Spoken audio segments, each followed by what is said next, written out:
আসসালামু আলাইকুম। Physics NU 360 পক্ষ থেকে আপনাদের প্রতি রইল অকৃত্রিম ভালোবাসা ও শুভেচ্ছা। আমি কালকে একটি ছবি আপলোড করেছিলাম এই ডিফারেন্সিয়েশনগুলো আপনাদেরকে ভালোভাবে করে দেওয়ার জন্য। তো আমরা সরাসরি বোর্ডে চলে যাচ্ছি। বোর্ডে দেখতে পাচ্ছেন এই 7টি ডিফারেন্সিয়েশন কালকে আমি যে ছবিটি দিয়েছিলাম এই ছবির ডিফারেন্সিয়েশনগুলোকে, আংশিক ডিফারেন্সিয়েশনগুলোকে আপনাদেরকে ভালোভাবে কমপ্লিট করে দেওয়া হবে। এটি মূলত আমাদের অনার্স ফার্স্ট ইয়ার এবং সেকেন্ড ইয়ার পদার্থবিজ্ঞান মেজর এবং নন মেজর উভয়দের জন্য খুবই গুরুত্বপূর্ণ একটি টপিক। তো আমরা কথা না বাড়িয়ে সরাসরি চলে যাচ্ছি ডিফারেন্সিয়েশনে। তো আমরা দেখতে পাচ্ছি এখানে 7টি ডিফারেন্সিয়েশন আছে। তো আমরা দেখেন 1 নম্বর ডিফারেন্সিয়েশনটি আমি এখানে আরেকবার লিখলাম। 1 number D DX X square Y Z. তো দেখতে পাচ্ছেন আমাদের ডিফারেন্সিয়েশন করার সময় সর্বপ্রথম শর্ত হচ্ছে আমরা কার সাপেক্ষে ডিফারেন্সিয়েশনটি করতেছি। তো আমরা এখানে দেখতে পাচ্ছি আমাদের ডিফারেন্সিয়েশনটি হচ্ছে এক্স এর সাপেক্ষে। তো আমরা যার সাপেক্ষে ডিফারেন্সিয়েশন করব এখানে আমাদের খুঁজতে হবে ওই রাশিটা আছে কিনা। তো আমরা দেখতে পাচ্ছি এখানে এক্স স্কোয়ার একটি রাশি আছে। তো ডিফারেন্সিয়েশনের শর্ত হচ্ছে যখন আমরা যদি যে রাশিটাকে আমরা ডিফারেন্সিয়েশন করব সেই রাশিটাকে আমরা n ধরে নিলাম, রাশিটার নাম হচ্ছে n, মানে n এর পাওয়ার যদি থাকে 1। তো ডিফারেন্সিয়েশনের শর্ত হচ্ছে যে রাশির সামনে যে মানটা থাকবে অর্থাৎ পাওয়ারটা থাকবে, পাওয়ারটা সরাসরি সামনে চলে আসবে। তো 1 এর পাওয়ার সামনে চলে আসবে, n থেকে 1 বিয়োগ হবে, পাওয়ার সামনে চলে আসবে এবং পাওয়ার থেকে 1 বিয়োগ হবে। 1 ইন্টু n এর পাওয়ার তাহলে হয়ে গেল 0। তখন হচ্ছে n ইন্টু পৃথিবীর যে কোনো সংখ্যার উপর পাওয়ারের মান যদি 0 হয় তাহলে তার মান হচ্ছে 1। তাহলে আমরা সরাসরি লিখতে পারি 1 ইন্টু 1, অর্থাৎ এখানে ডিফারেন্সিয়েশনের মান হচ্ছে 1।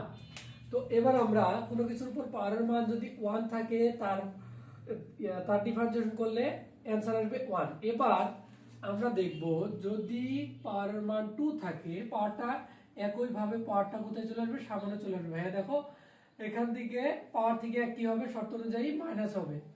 তো এবার দেখো শর্ত অনুযায়ী মাইনাস হয়ে গেলে 2 থেকে 1 বিয়োগ দিলে 1, অর্থাৎ আমরা লিখতে পারি টুয়াইস n। তার মানে n কার মান ধরলাম, n কে আমরা x এর মান ধরলাম। তো এখানে যদি আমরা এখন ডিফারেন্সিয়েশন করি, দেখো তো ডিফারেন্সিয়েশন করলে এখানে x দ্বারা এটাকে ডিফারেন্সিয়েশন করলে পাওয়ারটা কোথায় চলে আসবে, সামনে চলে আসবে। সামনে চলে আসলো, পাওয়ার থেকে 1 বিয়োগ হয়ে গেল y z। এটা হয়ে গেল ডিফারেন্সিয়েশন। আর ডিফারেন্সিয়েশন শেষ করার পর আমার d বাই dx এই ডিফারেন্সিয়েশন রাশিটা বা ধ্রুবকটা চলে যাবে। তো দেখো 1 নাম্বার ডিফারেন্সিয়েশনটা এইভাবে আমরা শেষ করে দিব। 1 নাম্বার ডিফারেন্সিয়েশনটা এটুক করতে পারলেই এনাফ, শেষ। তো এবার আমরা 2 নাম্বার ডিফারেন্সিয়েশনে চলে যাচ্ছি। দেখো 1 নাম্বার শেষ, এবার হচ্ছে 2 নাম্বার ডিফারেন্সিয়েশন। 2 নাম্বারে কি আছে আমরা দেখব, d dx এখানে আছে y স্কয়ার z। তো দেখো ভাইয়া এখানে যখন আমরা ডিফারেন্সিয়েশন করব, এখানে ডিফারেন্সিয়েশন করার সময় এখানে আমরা দেখতে হবে যে x এর কোনো রাশি আছে কিনা। তো আমি দেখতে পাচ্ছি এখানে আমার x এর কোনো রাশি নেই। যদি x এর কোনো রাশি না থাকে তার মানে এটাকে ডিফারেন্সিয়েশন করা যাবে না। মানে আমি যার সাপেক্ষে ডিফারেন্সিয়েশন করব সে এখানে উপস্থিত নাই, তার মানে এই রাশিকে ডিফারেন্সিয়েশন করলে তার মান হচ্ছে সরাসরি 0। তো এর মান যদি সরাসরি 0 হয় তাহলে একে আর ডিফারেন্সিয়েশন করার দরকার নেই। এবার আমরা চলে আসতেছি 3 নম্বরে। 3 নম্বর রাশি দেখো কি আছে, d dx এখানে আছে আমার x কিউব sin y। তো এখানে আমাদের কনফিউশন হচ্ছে, দেখো কোথাও যদি ত্রিকোণমিতিক মান এবং যে রাশি সাপেক্ষে ডিফারেন্সিয়েশন ওই রাশি যদি একই সাথে উপস্থিত থাকে তাহলে আমরা ডিফারেন্সিয়েশনটা কিভাবে করব, এটা হচ্ছে আমাদের এখন শর্ত। তো দেখবা এখানে আমাদের মনে রাখতে হবে যদি কখনো ডিফারেন্সিয়েশন করতে যাওয়ার সময় ত্রিকোণমিতিক মান এবং যে রাশি সাপেক্ষে ডিফারেন্সিয়েশন, দেখো এই রাশি সাপেক্ষে x সাপেক্ষে ডিফারেন্সিয়েশন, এখানে x আছে, এখানে একটা ত্রিকোণমিতিক মানও আছে। আংশিক ডিফারেন্সিয়েশনের সময় আমরা দুইজনকে কি করতে পারবো না, একসাথে ডিফারেন্সিয়েশন করতে পারবো না। আংশিক ডিফারেন্সিয়েশন হবে যে কোনো একটা রাশিকে আমরা ডিফারেন্সিয়েশন করতে হবে। তো এখান থেকে আমি কাকে ডিফারেন্সিয়েশন করব, এখান থেকে আমি ডিফারেন্সিয়েশন করব ত্রিকোণমিতিক মান এবং x, এই দুটো রাশিকে আমি আগে বেছে নিলাম যে এখানে x সাপেক্ষে ডিফারেন্সিয়েশন, আমাদের ডিফারেন্সিয়েশন দুইজনকে করা যায় কিন্তু আংশিক ডিফারেন্সিয়েশন সময় যে কোনো একজনকে করতে হবে। যখন আমরা আংশিক ডিফারেন্সিয়েশনের সময় একজনকে করব, এখানে আমরা দেখব যে x আগে আছে না sin আগে আছে। তো আমরা দেখতে পাচ্ছি x আগে আছে, অর্থাৎ এইরকম দুইটা রাশি যদি থাকে ত্রিকোণমিতিক মান এবং যার সাপেক্ষে ডিফারেন্সিয়েশন সেই রাশি, তাহলে আমরা ডিফারেন্সিয়েশন করব যে মানটা আগে আছে, তাহলে আগে আছে কি এক্স কিউব, তাহলে আমরা এক্স কিউব কে ডিফারেন্সিয়েশন করব, সাইন কে সাইন অবস্থায় রেখে দেব। তো এবার দেখো কথা না বাড়ি আমরা চলে যাচ্ছি, এটাকে ডিফারেন্সিয়েশন করলে পাওয়ারটা আমাদের কি আসবে, সামনে চলে আসবে 3x স্কয়ার sin y। তো 3x স্কয়ার sin y হয়ে গেল ডিফারেন্সিয়েশন এটার। এবার আমরা 4 নাম্বারটাতে চলে আসবো। দেখো 4 নাম্বারটাতে ভাই কি আছে লেখা, d dx, এখানে আছে 2y sin x। এবার দেখো ভাইয়া আমরা কাকে খুঁজবো, এখানে ডিফারেন্সিয়েশন করার সময় এখানে আমাদের আছে কি এই সাইনের আগে একটা রাশি আছে, সাইনের আগে যারা আছে তারা ধ্রুবক। আমি কি বলছি, যে যে রাশি সাপেক্ষে ডিফারেন্সিয়েশন ওই রাশি এবং যদি কোনো ত্রিকোণমিতিক মান একই সাথে থাকে একটা রাশিতে, তাহলে আমরা আগে ফলো করব কাকে, যে কে আগে আছে, আংশিক ডিফারেন্সিয়েশন কে আছে। যদি সাইন আগে থাকে তাহলে সাইন কে ডিফারেন্সিয়েশন করব, আর যদি এক্স আগে থাকে তাহলে এক্স কে আগে ডিফারেন্সিয়েশন করব। আর সবচেয়ে বড় কথা হচ্ছে দেখো সাইন কে ডিফারেন্সিয়েশন কেন আমরা করব সাইন আগে থাকলে, কারণ সাইন কস ত্রিকোণমিতিক মানের পর আমাদের ত্রিকোণমিতিক যে 6টি মান আছে এই 6টি মানের পর যারা থাকে তারা মূলত কি হিসেবে কাজ করে, থিটা হিসেবে কাজ করে।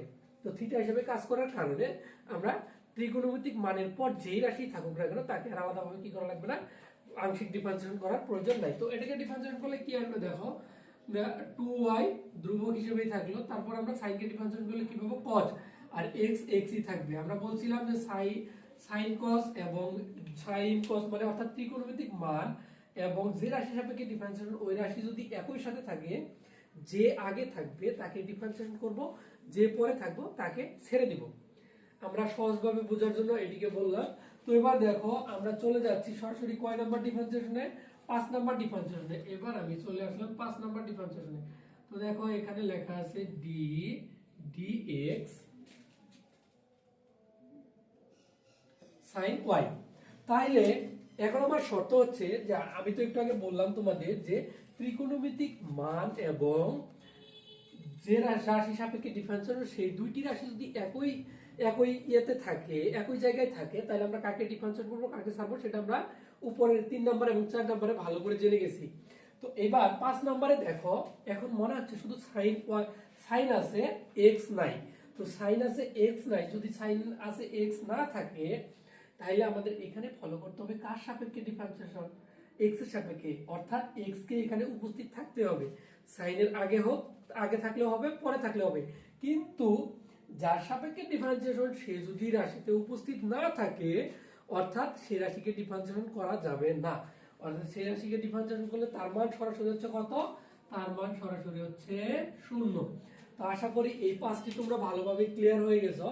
এবার আমি সবচেয়ে কঠিন যে দুইটা ডিফারেন্সিয়েশন আছে তোমাদের 6 এবং 7 নাম্বার, এই ডিফারেন্সিয়েশন দুটিকে আমি তোমাদেরকে ভালোভাবে ক্লিয়ার করে দেবো ইনশাআল্লাহ, সাথে থাকো। এগুলা যদি তোমরা উঠাই নাও ভালোভাবে স্ক্রিনশট দিয়ে নিতে পারো বা ছবি তুলিয়া সেভ করে নিতে পারো। দেখো এখানে দেখো এই যে আমি সরে আসছি, ভালো করে ক্লিয়ার করে তোমরা লিখে নিলে নিতে পারো। এখন দেখো 6 নাম্বার ডিফারেন্সিয়েশনটিকে আমরা কিভাবে করব। 6 নাম্বার ডিফারেন্সিয়েশনটি আছে, এখানে লেখা আছে d dx, এখানে আছে x square plus y square plus z square. তো এখানে আছে পাওয়ারের মান কত দেওয়া আছে, হাফ।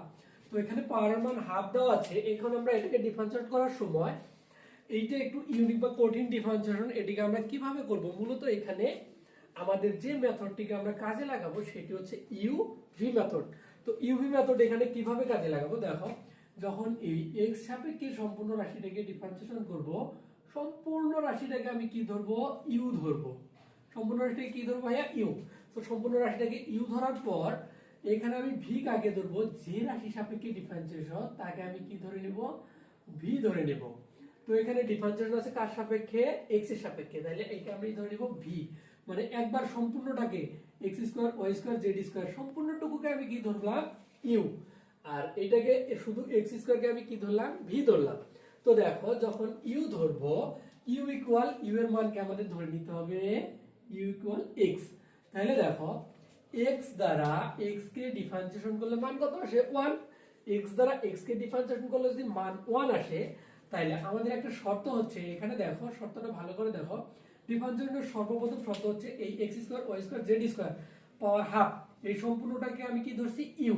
u ইকুয়াল u এর মান আমরা কত ধরে নিয়েছি x। u এর মান যদি আমরা x ধরে নেই, তো আমাদের সর্বপ্রথম ডিফারেন্সিয়েশন করতে গেলে পাওয়ারটা কোথায় চলে আসবে, সামনে চলে আসবে। দেখো পাওয়ারটা সামনে চলে আসলে হাফ আমাদের সামনে চলে আসলো। তো হাফ সামনে চলে আসার পর এই x দ্বারা x কে ডিফারেন্সিয়েট করলে আমি কি বলছিলাম, আগেই বলেছিলাম যে n এর পাওয়ার যদি 1 থাকে তাহলে মান কত আসে 1। তাহলে দেখো এটার মান যদি 1 আসে তখন আমি ইকুয়াল লিখতে পাবো x square plus y square plus z square. এটার মান তখন আমি কি লিখতে পাবো, এটার মানকে আমি লিখতে পাবো 1 লিখতে পাবো। তো 1 লিখলাম, এখানে এটা ইকুয়াল দিলে তখন কত হয়ে গেল, মানটা 1 হয়ে গেল। তাহলে 1 ইকুয়াল কি এইটা, তাহলে আমি সরাসরি তখন এটাকে লিখে ফেলবো x square plus y square plus z square. দেখো ভাই ডিফারেন্সিয়েশন নিয়ম অনুযায়ী যে পাওয়ারটা থাকবে, পাওয়ারটাকে আমাদের কি করতে হবে, মাইনাস করতে হবে। পাওয়ার থেকে কত মাইনাস করতে হবে, 1 কে মাইনাস করতে হবে। তো এবার দেখো এখানে আছে হাফ, আমাদের হাফ আছে, হাফ থেকে যদি আমরা 1 কে মাইনাস করে দেই, তো এখানে 2 লসাগু নিয়ে নাও, কত আসে 1 মাইনাস কত 2। তাহলে এখানে কত হয়ে গেল দেখো, এখানে থাকে -1/2 ইকুয়াল কত আসে হাফ মাইনাস হাফ। তাহলে এখান থেকে তুমি সরাসরি করে নিবা -হাফ। এবার আমি বলছিলাম ইউ এর কাজ শেষ, এবার আমরা কার কাজ করব, ভি কে কাজ করব। ভি কাকে ধরছি, যে রাশি সাপেক্ষে ডিফারেন্সিয়েশন সেখানে সেই রাশিটাকে আমি ভি ধরে নিছি। তো ভি কে ডিফারেন্সিয়েশন করলে একই ব্র্যাকেটের ভিতরে যদি থাকে, সবচেয়ে আমাদের মনে রাখতে হবে একই ব্র্যাকেটের ভিতরে, দেখো এই রাশিগুলো কি একই ব্র্যাকেটের ভিতরে না, ইউভি মেথডের সময় একই ব্র্যাকেটের ভিতরে রাশিটা যদি থাকে তাহলে একটা গুণন চিহ্ন আসবে, তাদের মধ্যে কি আসবে, গুণন চিহ্ন আসবে। দেখো একই ব্র্যাকেটের ভিতরে এবং যোগ আকারে থাকলে তাদের মধ্যে একটা কি আসবে, ইউ এর ডিফারেন্সিয়েশন শেষ করার পর ভি কে যখন আমরা ডিফারেন্সিয়েশন করব তখন একটা গুণন চিহ্ন আসবে, এই যে ইনটু আমি দিয়ে দিছি। এখন ভি কে ডিফারেন্সিয়েশন করলে কত আসে দেখো 2x। এখন কথা হচ্ছে যে আমি y স্কয়ার z স্কয়ার এদেরকে কেন ডিফারেন্সিয়েশন করলাম না, কারণ এদেরকে আমি ভি ধরতে পাবো। দেখো এদেরকে যদি ভি ধরি, x দ্বারা y স্কয়ার কে ডিফারেন্সিয়েশন করলে মান কত 0, z স্কয়ার কে ডিফারেন্সিয়েশন করলে কত আসবে 0।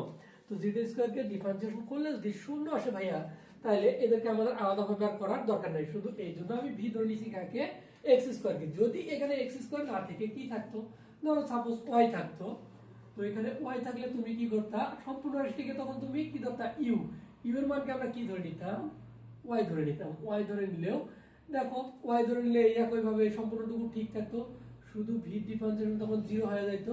এটাকে আমরা ধরতাম কি v, কারণ এটাকে v ধরলে 0, তখন এখানে চলে আসতো তোমার টয়েস y।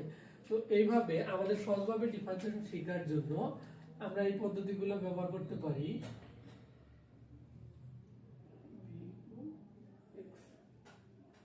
তো দেখো এখানে x, তো এই2টা হচ্ছে উপরের সংখ্যা আর এই2টা হচ্ছে নিচের সংখ্যা, অর্থাৎ আমি এই সংখ্যা দুটোকে কি করতে পারি, কেটে দিতে পারি। তো ভাইয়া দেখো কেটে দিলাম, কেটে দেওয়ার পর কি আসে, x square plus y square plus z square -1/2 into x। তো এই এরকম করে যদি থাকে তোমাদের খুব সহজে এইভাবে তুমি ডিফারেন্সিয়েশন করে নিতে পারো। তো আশা করি তুমি যদি এইটা ভালো করে বুঝে থাকো, তোমার এই ডিফারেন্সিয়েশনের আর কোনো সমস্যা হবে না। আর সবচেয়ে বড় কথা হচ্ছে, যদি তোমাদের কোনো প্রশ্ন বা কোশ্চেন থাকে তোমরা অবশ্যই আমাকে কমেন্টের মাধ্যমে বা মেসেজ করে জানিয়ে দিবা, আমি অবশ্যই চেষ্টা করব তোমাদের এই সমস্যাগুলোকে সমাধান করে দেওয়ার জন্য। এবার আমরা চলে যাচ্ছি 7 নাম্বার ডিফারেন্সিয়েশনে। দেখো 7 নাম্বার ডিফারেন্সিয়েশনটা আমাদের কি আছে, চলে আসলাম 7 নাম্বার। দেখো 7 number d dx into x square plus y square plus z square -1/2 -half into x।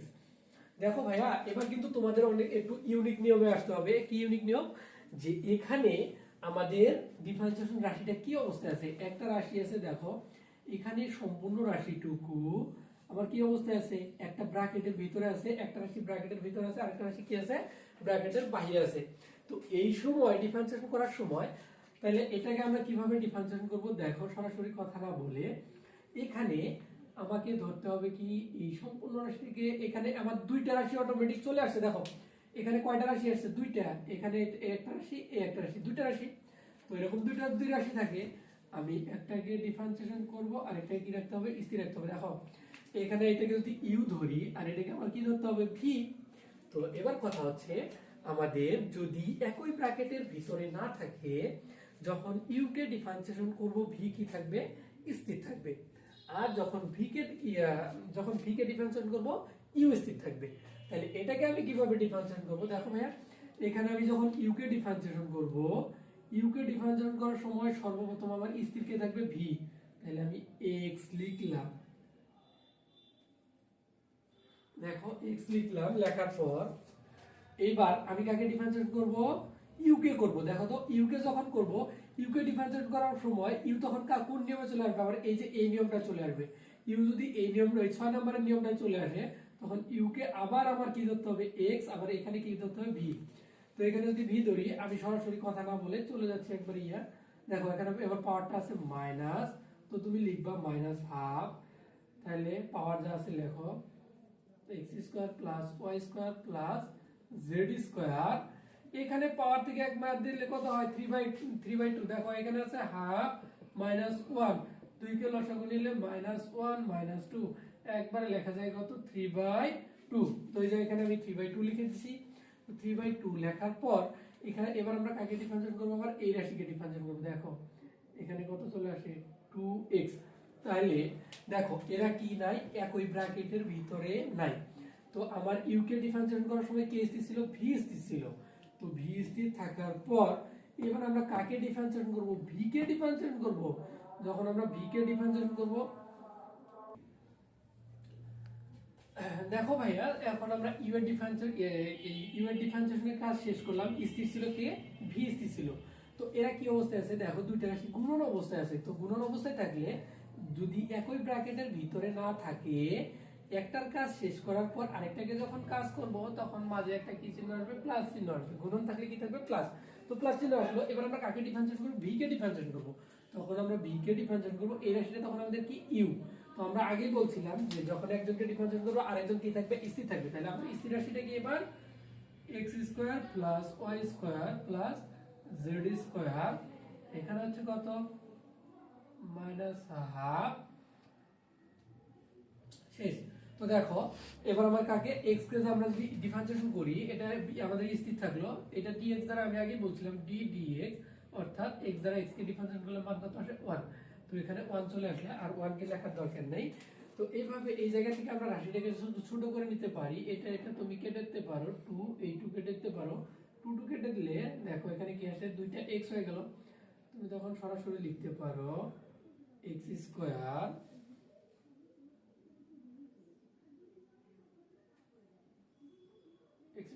Plus y square plus z square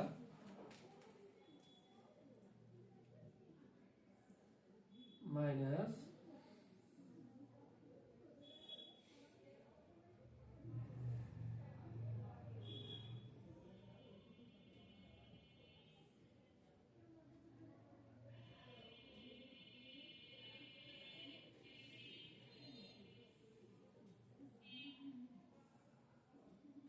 দেখো এই যে আমাদের ডিফারেন্সিয়েশনের কাজ শেষ। আশা করি তোমরা ডিফারেন্সিয়েশন আর ভেক্টরের আংশিক ডিফারেন্সিয়েশন অনেক ভালোভাবে বুঝে গেছো।